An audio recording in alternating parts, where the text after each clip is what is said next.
दोस्तों नमस्कार, मेरा नाम है ऋतिक और आप देख रहे हैं जनचौक। दोस्तों बीते 2 दिनों से जिस घटनाक्रम को हमने देखा पंजाब में जो हुआ, किसान नेताओं की जो गिरफ्तारियां हुई, किसानों को जो ज़बरदस्ती बलपूर्वक जो है कि खनौरी बॉर्डर से हटा दिया गया, क्या है उसके पीछे की पूरी कहानी। आखिर एकदम से ऐसा क्या हुआ कि पंजाब की भगवंत मान सरकार ने इतने ब्रूटल तरीके से किसानों को गिरफ्तार किया और वहाँ से उनके मोर्चों को खाली करवा दिया।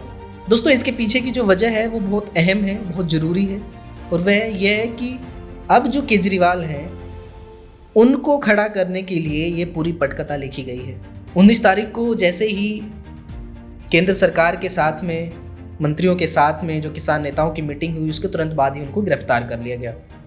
और दूसरी तरफ किसानों का जो आंदोलन, जो मोर्चा चल रहा था, उस मोर्चे को वहाँ से हटा दिया। भगवंत मान सरकार का कहना है कि एमएसपी की मांग को लेकर, बाकी और तमाम तरह की जो मांग को लेकर जो किसान वहाँ आंदोलन कर रहे थे, उसकी वजह से राज्य का जो खजाना है उस पर असर पड़ रहा था। राज्य का जो यातायात है वह बाधित हो रहा था और तमाम तरह की दिक्कतों का सामना करना पड़ रहा था।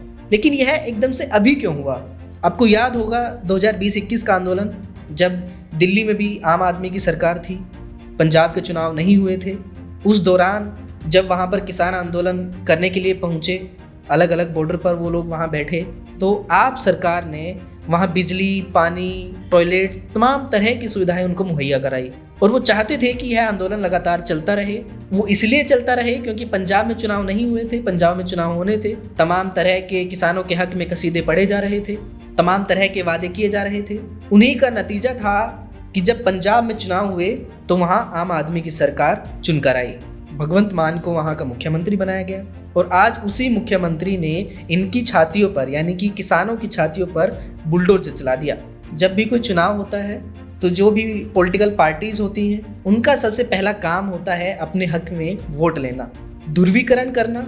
और इसी ध्रुवीकरण की राजनीति को अब आम आदमी पार्टी भी कर रही है। अब दोबारा से, क्योंकि पंजाब में चुनाव होना है और यह चुनाव इतना ज़रूरी है क्योंकि इससे केजरीवाल के लिए एक अलग रास्ता तैयार किया जा रहा है। आपको पता है कि बीजेपी की सरकार अब दिल्ली में आ चुकी है, केजरीवाल की सरकार वहां से जा चुकी है। केजरीवाल को किसी भी मीडिया प्लेटफॉर्म पे ना कोई सुनता है, ना कोई उसकी प्रेस कॉन्फ्रेंस में पहुंच रहा है। तो उनके पास अब कोई प्लेटफॉर्म बचा ही नहीं है कि जहां से वो अपनी बात कह सकें, यानी कि मुख्य धारा की राजनीति से वो पीछे आ गए हैं।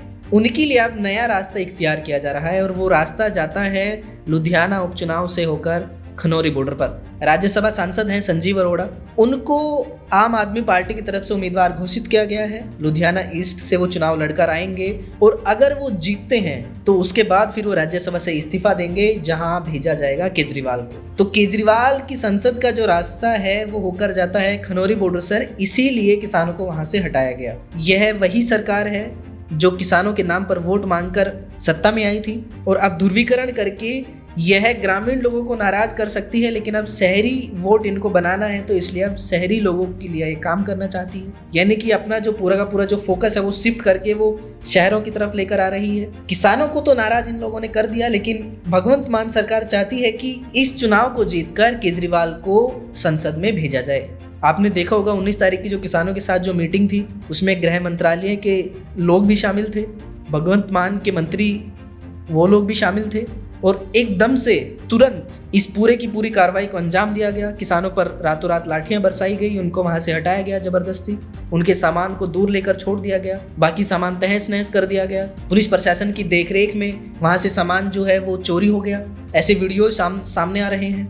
लगातार जो है 2 दिन से जो पंजाब में जो पूरा माहौल चल रहा है, जो क्रैकडाउन जो पुलिस ने किया, जो भगवंत मान सरकार ने एकदम से किया, वह बहुत ही दुर्भाग्यपूर्ण है।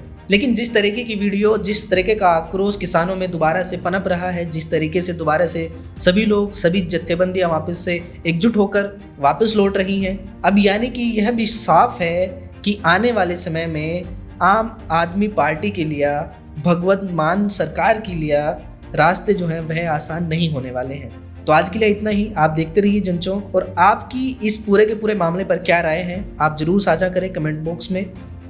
तब तक के लिए नमस्कार।